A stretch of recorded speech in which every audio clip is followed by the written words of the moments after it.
الحمد لله رب العالمين. أشهد أن لا إله إلا الله وحده لا شريك له، وأشهد أن سيدنا ومولانا محمدا عبده ورسوله، صلى الله تبارك وتعالى عليه وعلى آله وأصحابه وذرياته أجمعين. أما بعد، فقد قال رسول الله صلى الله تعالى عليه وسلم: ما نقصت صدقة من مال وما زاد الله عبدا بعفو إلا عزا، وما تواضع أحد لله إلا رفعه الله، أو كما قال عليه الصلاة والسلام. معزز علماء کرام، بزرگوں اور بھائیوں، اور جہاں تک یہ آواز پہنچ رہی ہے ہماری مائیں اور بہنیں، یہ آپ کے مدرسے کا سالانہ جلسہ ہے، جس میں مدرسے کی سالانہ کارگزاری آپ کے سامنے پیش کی جائے گی، تاکہ آپ کو اطمینان ہو سکے کہ ہم جو تعاون کر رہے ہیں وہ صحیح جگہ پر لگ رہا ہے اور استعمال ہو رہا ہے۔ اسی طرح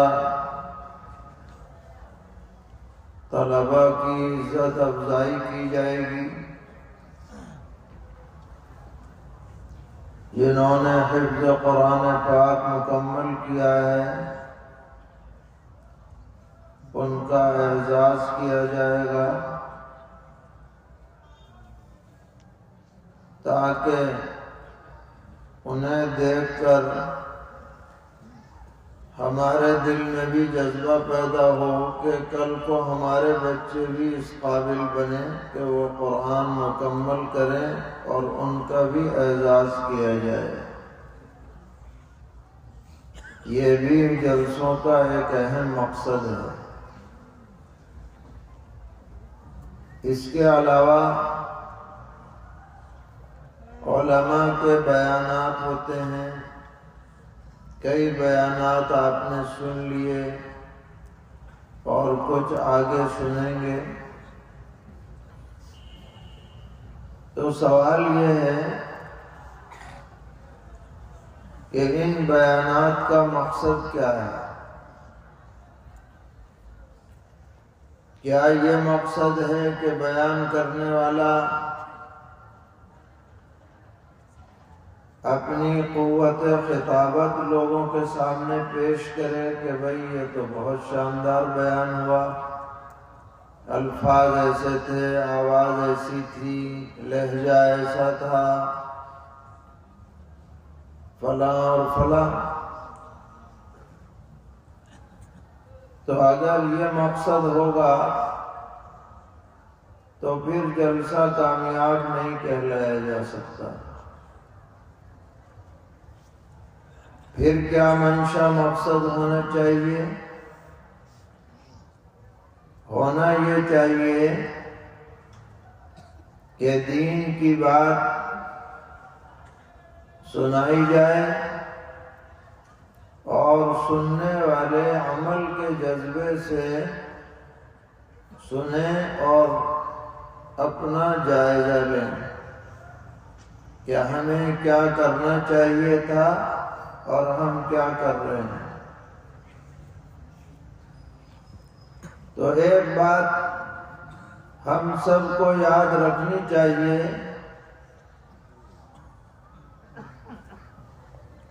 کہ اللہ تعالی نے ہمیں مسلمان بنایا ہے، یہ اس کا بہت بڑا انعام ہے۔ اور مسلمان اس شخص کو کہتے ہیں جو اللہ رسول کا تابعدار ہو، پابند ہو۔ اللہ رسول چاہی زندگی گزارے، من چاہی زندگی نہ گزارے۔ اسلام کے معنی ہی تابعداری کے ہیں، اطاعت گزاری کے ہیں۔ مسلمان وہ ہے جو زندگی کے ہر لمحے میں یہ دیکھے کہ ہمارا اللہ اور ہمارا رسول ہم سے کس بات کا مطالبہ کرتا ہے، اس کے مطابق آدمی عمل کرے، اور کس بات سے اللہ رسول منع کرتے ہیں ان سے رک جائے، تو سمجھا جائے گا کہ آدمی واقعتاً مسلمان ہے۔ بہت سی چھوٹی چھوٹی باتیں ہوتی ہیں جنہیں آدمی جذبات میں آ کر عمل میں لے آتا ہے، حالانکہ وہ شریعت کے اعتبار سے ناپسند ہوتی ہیں۔ ابھی میں مولانا سے کہہ رہا تھا کہ آپ نے یہ جلسہ کیا اور اس میں اتنی لائٹنگ کر دی، جھالر لگا دی، معلوم ہو رہا ہے کوئی مہنگی شادی ہو رہی ہے، جلسہ نہ ہو رہا ہو۔ تو مولانا نے فرمایا کہ یہ گاؤں والوں کے جذبات ہیں، نوجوانوں کے جذبات ہیں۔ تو ہم نے کہا کہ جذبات شریعت کے تابع ہونے چاہیے، شریعت کو جذبات کے تابع نہیں کرنا چاہیے۔ جو چیز منع ہے وہ ہر جگہ منع ہے۔ جب شادی میں منع ہے تو جلسے میں بھی منع ہے۔ اگر ہم جلسے میں یہ سجاوٹ کریں گے تو ہماری ہمت نہیں ہو سکتی کہ ہم شادی میں لوگوں کو منع کریں۔ وہ کہہ دے گا شادی والا کہ جی جلسہ کر رہے تھے، بڑی شان سے ہمیں آ گئے منع کرنے، تو ہمارے پاس کیا جواب رہے گا؟ تو جو بھی کام ہو شریعت کے دائرے میں ہونا چاہیے، اور خاص طور پر جو دین کا کام ہے اس میں اس کا زیادہ اہتمام رکھنا چاہیے۔ آج ہم من چاہی زندگی گزار رہے ہیں، جو جی میں آیا وہ کر رہے ہیں۔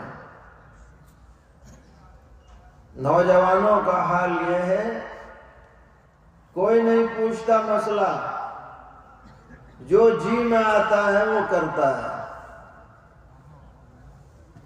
اس نے غیروں کو اپنا آئیڈیل بنا رکھا ہے،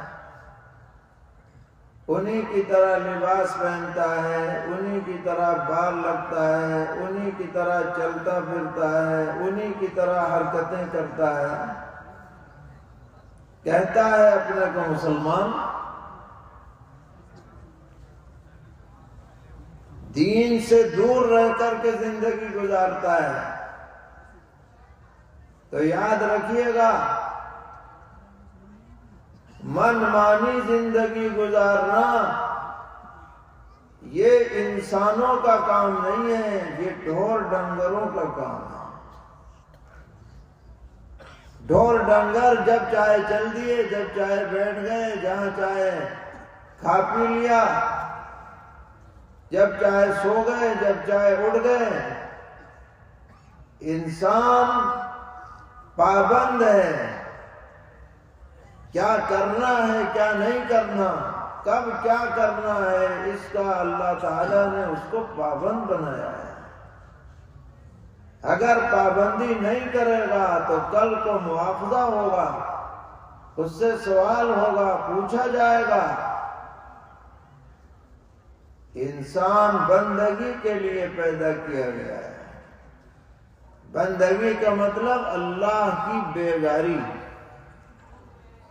صبح شام دن رات، گھر میں بھی اور باہر بھی حکم کی تعمیل کرنی ہے صرف اور صرف اللہ رب العالمین کی۔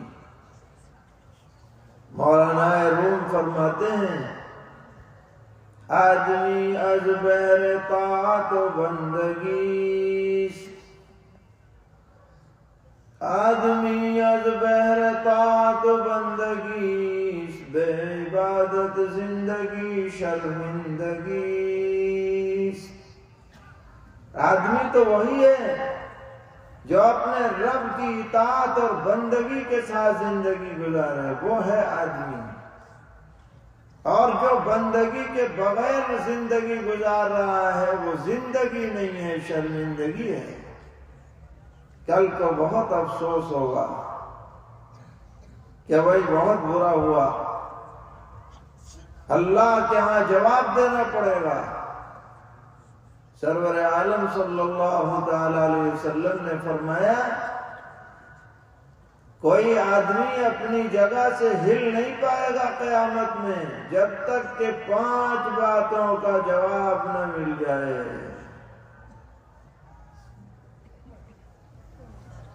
پوچھا جائے گا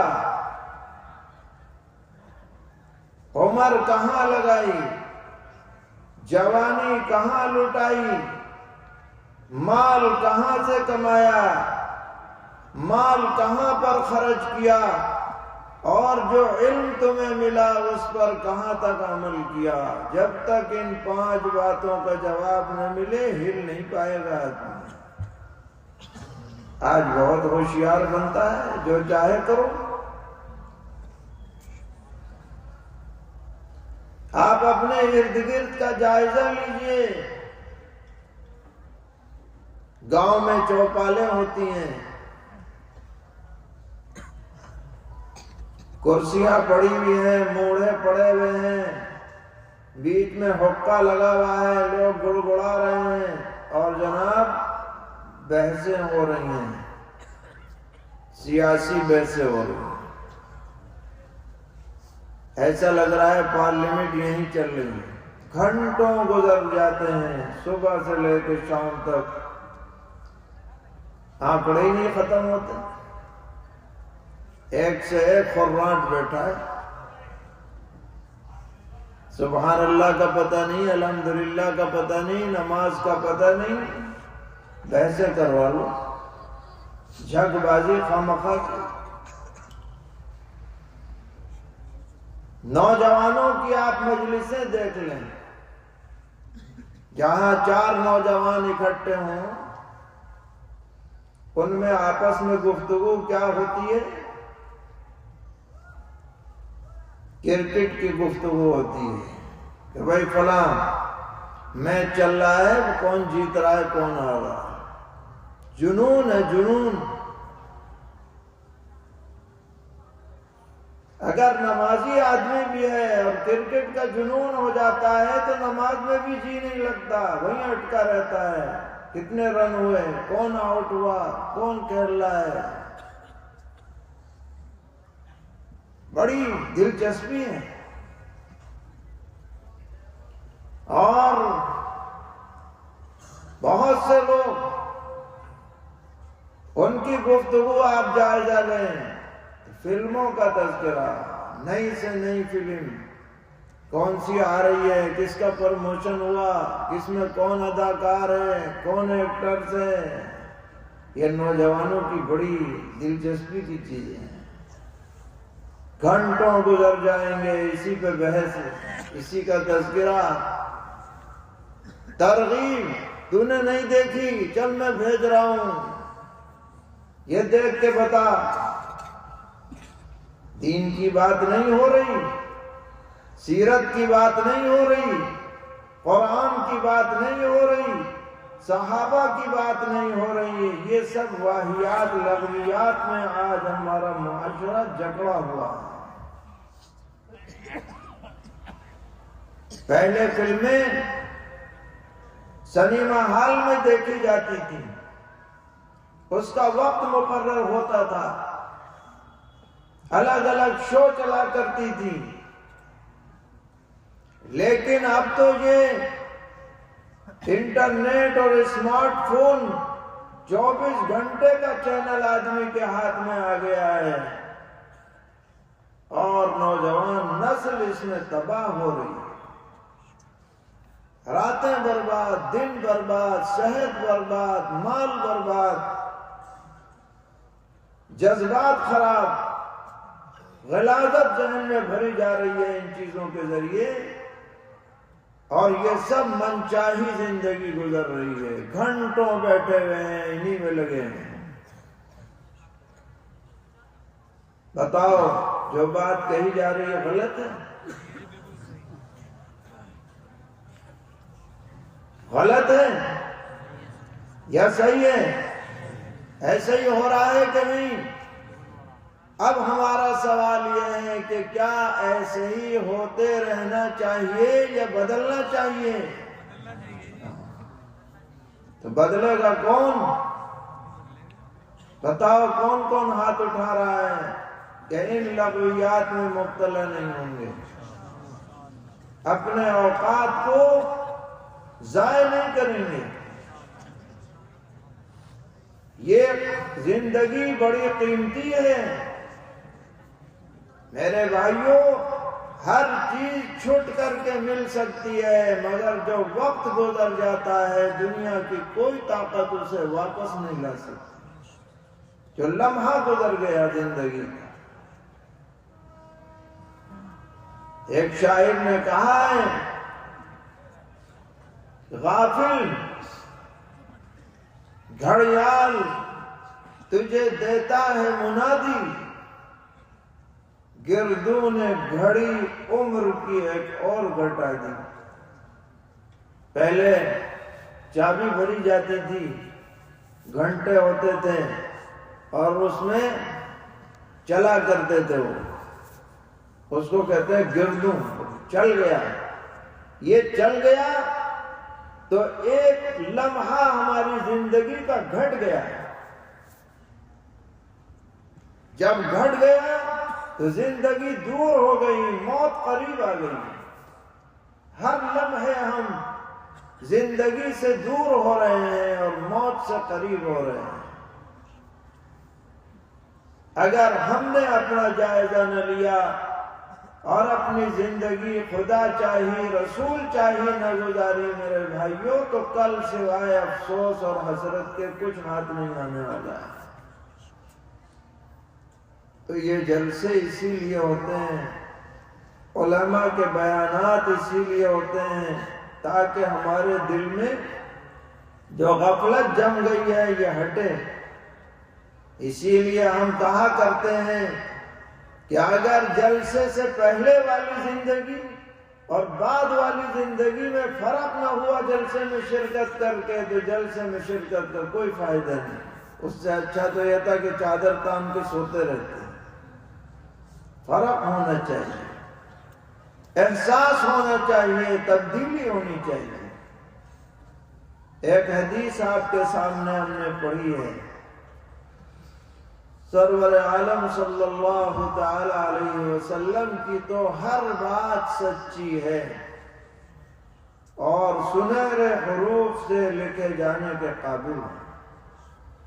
ہزاروں باتیں ہیں، سب باتوں کا ایک وقت میں سنانا ممکن نہیں، اس لیے ایک مختصر روایت آپ کے سامنے پڑھی جس میں 3 باتیں پیغمبر صاحب نے ارشاد فرمائی، جو تینوں بہت اہمیت رکھتی ہیں اور انہیں آپ ضرور یاد رکھیے گا۔ یہ ہماری آپ کی بات نہیں ہے، ہمارے آقا صلی اللہ تعالی علیہ وسلم فدا ہو ابی و امی، ان کی بات۔ پہلی بات آپ نے فرمائی ما نقصت صدقۃ من مال، صدقے سے مال میں کمی نہیں آتی، پہلی بات آپ نے یہ فرمائی۔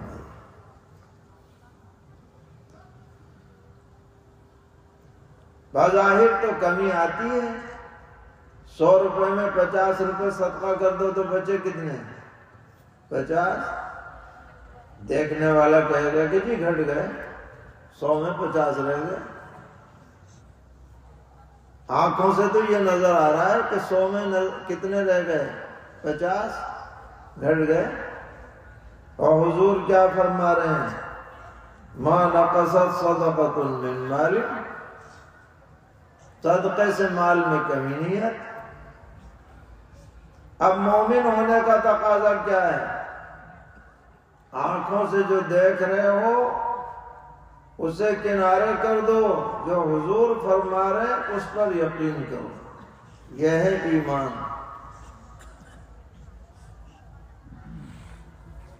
اور ساتھ میں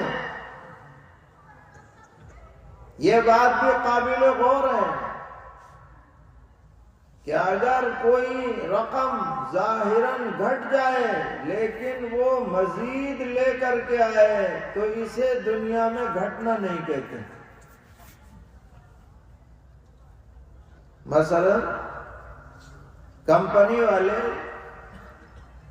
کوئی پروڈکٹ بناتے ہیں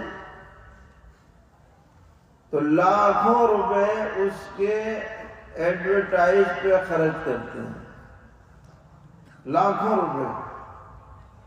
اب دیکھنے میں تو وہ نفع میں گھٹ ہی رہا ہے نا، جو ایڈورٹائز پہ خرچ ہو رہا ہے، اخبار میں، ٹیلی ویژن پہ، ریڈیو پہ، فلاں پہ، مگر کوئی اسے گھٹنا نہیں کہتا۔ کیوں؟ اس خرچ کرنے کا نتیجہ یہ نکلے گا کہ آمدنی بڑھے گی۔ جب ایڈورٹائز ہوگا تو گاہک زیادہ آئیں گے اور نفع زیادہ ہو جائے گا، تو کوئی خرچ کرتے ہوئے گھبراتا نہیں، خوب خرچ کرتا ہے۔ جتنی بڑی کمپنی ہے اتنی زیادہ ایڈورٹائز پہ خرچ کرتی ہے۔ تو جب ایڈورٹائز پہ آپ کو یقین ہے کہ یہ خرچ ضائع نہیں ہوگا، تو آدمی اللہ تعالیٰ کے راستے میں خرچ کرے تو یہ کیسے ہو سکتا ہے کہ وہ ضائع ہو جائے؟ وہ ضائع نہیں ہوگا، وہ مزید برکت کا سبب بنے گا، اور دراصل اللہ تعالیٰ اس کا اجر و ثواب ہمیں عطا فرمائیں گے۔ قرآن پاک میں اللہ تعالیٰ نے فرمایا کہ جو لوگ اللہ کے راستے میں خرچ کرتے ہیں ان کی مثال ایسی ہے جیسے کہ ایک دانہ جس سے 7 بالیاں نکلی اور ہر بالی میں 100 دانے ہیں، تو ایک دانے کے 700 دانے بن جاتے ہیں۔ ایسے ہی جو 1 روپیہ خرچ کرے گا تو کم سے کم 700 گنا اللہ تعالیٰ اجر عطا فرمائیں گے۔ کمی کہاں ہوئی ہے؟ یہ تو بڑھوتری ہو گئی۔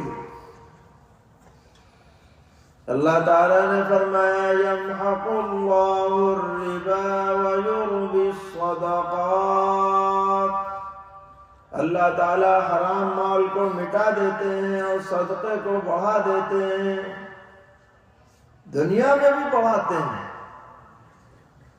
آپ تجربہ کیجئے، جو آدمی جتنا زیادہ زکوٰۃ صدقے کا اہتمام کرتا ہے اللہ تعالیٰ اس کے مال میں برکتیں عطا فرماتے ہیں، اور جو جتنا بڑا بخیل کنجوس ہوتا ہے اس کے مال میں بھی بے برکتی ہو جاتی ہے۔ تو ایک بات تو آپ نے یہ فرمائی کہ ما نقصت صدقۃ من مال، صدقے سے مال گھٹتا نہیں ہے۔ شیطان آپ کو نا امید کرے گا کہ خرچ مت کرو، جیب ڈھیلی پڑ جائے گی، بیلنس کم رہ جائے گا۔ حضور فرما رہے ہیں بالکل مایوس مت ہو، صدقے سے مال گھٹتا نہیں بڑھتا ہے۔ اس کے بعد دوسرا جملہ آپ نے فرمایا وَمَا زَادَ اللَّهُ عَبْدًا بِعَفْوٍ إِلَّا عِزًّا. بڑی گہری بات ہے اور بڑی اہم بات ہے. کوئی آدمی اگر ہمارے اوپر زیادتی کر دے تو ہمارے دل میں کیا جذبہ پیدا ہوتا ہے؟ اس کو جواب دو. اس نے ایک تھپڑ مارا، ہم ایک گھونسا مار دیں. اس نے ہاتھ سے مارا، ہم ڈنڈی سے مار دیں. خون کھولتا ہے، انتقام کا جذبہ پیدا ہوتا ہے. لیکن پیغمبر علیہ السلام یہ فرما رہے ہیں سنو، جو آدمی زیادتی کو سہ لے، برداشت کر لے، ظلم کو پی جائے اور جواب نہ دے، اللہ تعالیٰ کا فیصلہ ہے کہ اس پی جانے والے، صبر کرنے والے کو اللہ تعالیٰ عزت سے نوازے. بدلہ لینے میں عزت نہیں ہے، معاف کر دینے کے اندر اللہ تعالیٰ نے عزت رکھی.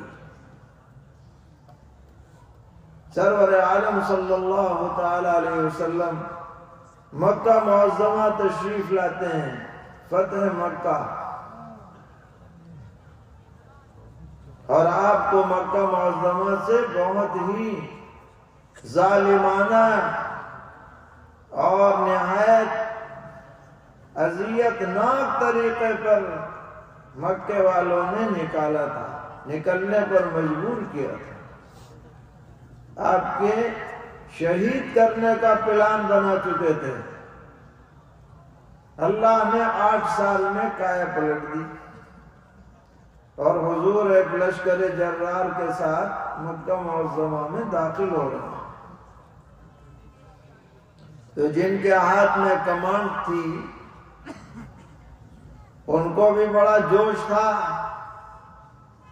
ان کی زبان سے یہ جملہ نکلا الیوم یوم الملحمہ. آج تو کٹائی کا دن ہے، کٹائی کا قیمہ بنا دیں گے ان کا. پیغمبر علیہ السلام کو خبر دی گئی کہ کمانڈر صاحب یوں کہہ رہے ہیں الیوم یوم الملحمہ.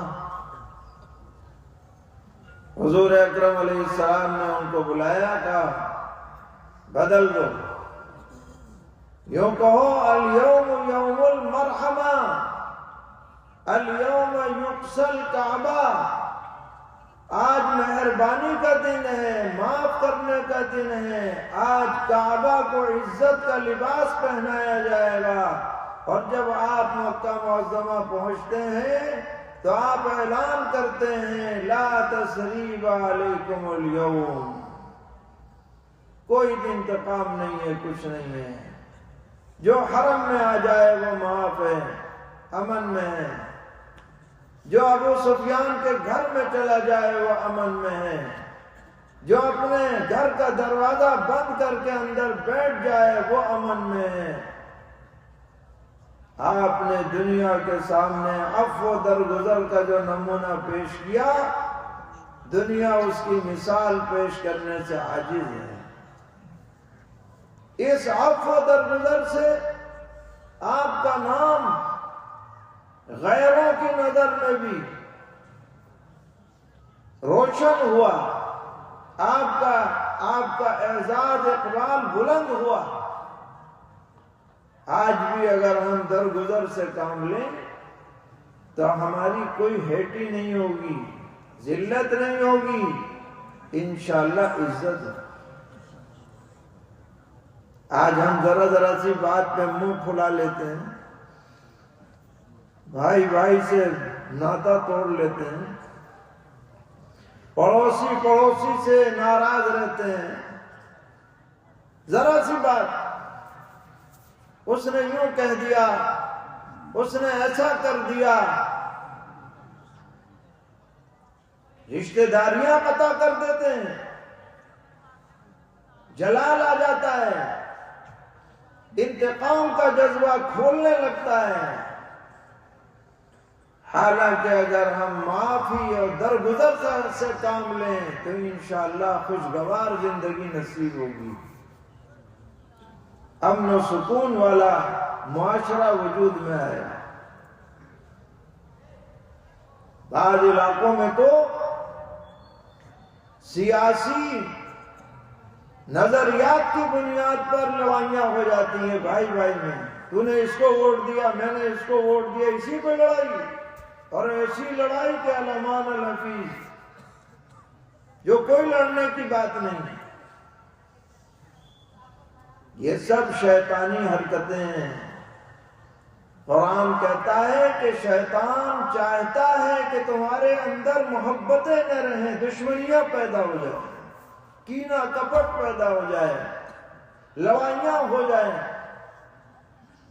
سرور عالم صلی اللہ تعالی علیہ وسلم نے فرمایا کہ شیطان اس بات سے تو مایوس ہے کہ تمہیں دوبارہ بت پرست بنا دے، لیکن تمہارے درمیان میں جھگڑے لڑائی کرنے میں وہ اسے پوری طرح اطمینان ہے کہ یہ تو کر ہی لوں گا میں، اور کر رہا ہے۔ وَلَكِنْ فِي التَّحْرِيشِ بَيْنَهُمْ، وہ نا امید نہیں ہے۔ اس لیے میرے بھائیوں، پیغمبر علیہ السلام فرما رہے ہیں معاف کرو عزت بڑھے گی، بدلہ نہ لو۔ ذاتی معاملات میں بدلہ لینے میں عزت بڑھتی نہیں ہے، گھٹتی ہے، آدمی کی دو کوڑی کی حیثیت نہیں رہ جاتی۔ معافی تلافی، عفو درگزر سے کام لو، خاص طور پر رشتہ داریوں کو جوڑو، نظر انداز کرو، ایک دوسرے کے ساتھ ہمدردی خیر خواہی کا جذبہ رکھو، یہ اسلام کا تقاضا ہے۔ کیوں بھائی کریں گے انشاءاللہ۔ ایک جگہ ہم نے یہ حدیث بیان کی تو بیان کے بعد ایک نوجوان آیا اور اس نے ایسے ہاتھ پکڑا، مسجد کا معاملہ تھا، مسجد میں کھڑے تھے، کہا مفتی صاحب میں آپ کو مسجد میں گواہ بناتا ہوں کہ ایک آدمی نے میرے اوپر زیادتی کر رکھی تھی، میں نے اسے معاف کر دیا اللہ واسطے، اور میرے سر سے بوجھ اتر گیا۔ یہ کہا اس نے، کیونکہ کسی سے دشمنی ہوتی ہے تو سر سے اپنے بھی بوجھ ہوتا ہے، اور اسے تھوک دیا جائے اس دشمنی کو تو بوجھ اتر جاتا ہے۔ چند دن کی زندگی ہے، تنازعات میں کیوں گزرے، ہنسی خوشی گزرے، محبتوں کے ساتھ گزرے، یہ جذبہ ہونا چاہیے۔ اس کے بعد تیسرے نمبر پر پیغمبر علیہ السلام نے فرمایا کہ وَمَا تَوَاضَعَ أَحَدٌ لِلَّهِ إِلَّا رَفَعَهُ اللَّهُ، جو آدمی اللہ کی رضا کے لیے اپنے کو کمتر سمجھتا ہے، تواضع مسکنت اختیار کرتا ہے، اللہ تعالیٰ اس کا درجہ لوگوں کی نظر میں بھی بلند کر دیتے ہیں، اللہ کی نظر میں بھی اس کا درجہ بلند ہو جاتا ہے۔ اللہ نے عزت تواضع میں رکھی ہے، تکبر میں نہیں رکھی۔ جو اپنی ڈینگیں ہانکتا ہے، اونچی اونچی باتیں پھینکتا ہے، اکڑ کر چلتا ہے، اللہ کی نظر میں بھی ذلیل ہوتا ہے، بندوں کی نظر میں بھی ذلیل ہوتا ہے۔ اور جو مسکنت کے ساتھ رہے، تواضع کے ساتھ رہے، خوش خلقی کے ساتھ لوگوں سے ملے جلے، ہنسمو کا انداز میں رہے، اللہ تعالیٰ اس کا درجہ، اس کا اقبال، اس کی عزت کو بلند فرماتے ہیں۔ اس لیے ہمیں تکبر سے بچنا ہے، تواضع اختیار کرنی ہے۔ حضور اکرم علیہ السلام نے فرمایا جس دل میں ایک رائی کے دانے کے برابر بھی تکبر ہوگا وہ جنت میں نہیں جائے گا۔ صحابہ بڑے بے چین ہوئے، عرض کیا کہ یا رسول اللہ ہم چاہتے ہیں کہ ہمارا لباس اچھا ہو، جوتا اچھا ہو، تو کیا ہم بھی اس کے مصداق بن جائیں گے؟ تو حضرت نے فرمایا کہ نہیں، تکبر کا تعلق لباس سے نہیں ہے، جوتے سے نہیں ہے۔ تکبر نام ہے دو چیزوں کا۔ نمبر 1، حق بات کا انکار کرنا۔ نمبر 2، لوگوں کو اپنے سے کمتر سمجھنا۔ چاہے آپ لباس کوئی بھی پہنے ہو، اس سے تکبر کا کوئی لینا دینا نہیں۔ تکبر دل کی کیفیت کا نام ہے۔ میری زبان سے جو بات نکل گئی، اب کوئی آ جائے، دنیا ادھر سے ادھر ہو جائے، تمہاری بات نہیں کٹ سکتی، یہ ہے تکبر۔ ارے بھائی، جب حق آ جائے حق مان لو، تمہاری بات کی کیا حیثیت ہے؟ حق کی حیثیت ہے۔ تم کوئی نبی اور پیغمبر تھوڑی ہو، یہ جو تمہاری زبان سے نکلے وہی حق ہے۔ مان لینا چاہیے حق کو، اور اگر ڈٹے رہو خامخواہ، یہی تکبر ہے۔ سب لوگ میری بات مانیں، یہ جنون خبط ہو جائے، یہ بڑا گھمنڈی ہے، مغرور ہے۔ ایسے ہی لوگوں کو اپنے سے کمتر سمجھے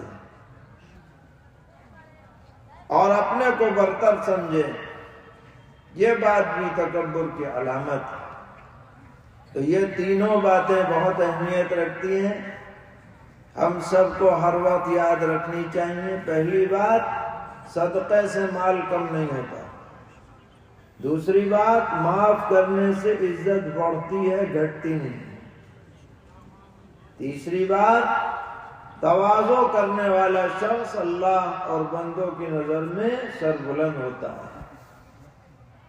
نہایت قیمتی باتیں ہیں، پیغمبر علیہ السلام کے روشن ارشادات ہیں، ان کی روشنی میں ہمیں زندگی گزارنی چاہیے۔ اللہ تعالی ہم سب کو توفیق عطا فرمائیں اور اس جلسے کو بھی قبول فرمائیں، اور اس مدرسے کے لیے بھی خیر و برکت، عافیت، ترقی کے فیصلے فرمائیں۔ جو دشمنان دین دینی اداروں کے بارے میں غلط نظریات رکھتے ہیں، اللہ تعالیٰ ان کو صحیح سمجھ عطا فرمائیں اور ان کے تسلط سے ہمیں نجات عطا فرمائیں۔